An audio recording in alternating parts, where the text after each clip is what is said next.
અમરેલી જિલ્લાના મોટા લીલિયા વિસ્તારમાં ભૂગર્ભ ગટર વ્યવસ્થાને લઈને લોકોમાં ભારે રોષ જોવા મળી રહ્યો છે। ડાવલી સહિતના વિસ્તારોમાં ગટર લાઇન હોવા છતાં ગંદા પાણીના પ્રશ્નો દિવસેને દિવસે ઉગ્ર બનતા જઈ રહ્યા છે। સ્થાનિકોનો આક્ષેપ છે કે ગંદુ પાણી લોકોના ઘર આગળ જ ઉભરાઈ રહ્યું છે, જેના કારણે દુર્ગંધ ફેલાઈ રહી છે અને રોગચાળો ફેલાવવાની ભીતિ પણ વધી રહી છે। ખાસ કરીને મચ્છરજન્ય રોગોનો ખતરો વધતા લોકો ચિંતિત બન્યા છે। આ મુદ્દે સંજયભાઈ બગડા દ્વારા તાલુકા વિકાસ અધિકારીને રજૂઆત કરવામાં આવી। તેમણે જણાવ્યું કે ભૂગર્ભ ગટર યોજના હેઠળ કરવામાં આવેલી કામગીરી યોગ્ય નથી, જેના કારણે પાણીનો યોગ્ય નિકાલ થતો નથી અને લોકો મુશ્કેલીમાં મુકાઈ રહ્યા છે।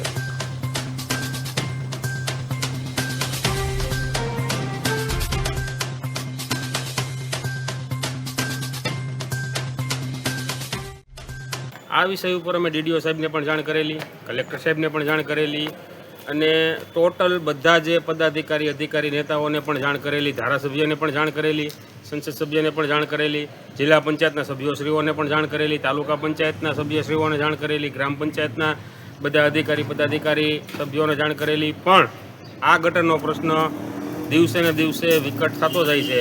ગ્રામજનોની જે માગણી અને લાગણી સહિતનો જે પત્ર હતો એ પત્ર અન્વયે અત્રે યોગ્ય કરવા માટે તારીખ 11/3/2024ના રોજ માનનીય કાર્યપાલક ઇજનેર સાહેબ પંચાયત માર્ગ અને મકાન પેટા વિભાગ અમરેલીને મોકલી આપવામાં આવેલ છે, જેથી અત્રેની પંચાયત તાલુકા પંચાયત ખાતેથી કરવાની તમામ કામગીરી પૂર્ણ કરી અને ઉપલી કક્ષાએ આની રજૂઆત કરી આપવામાં આવે।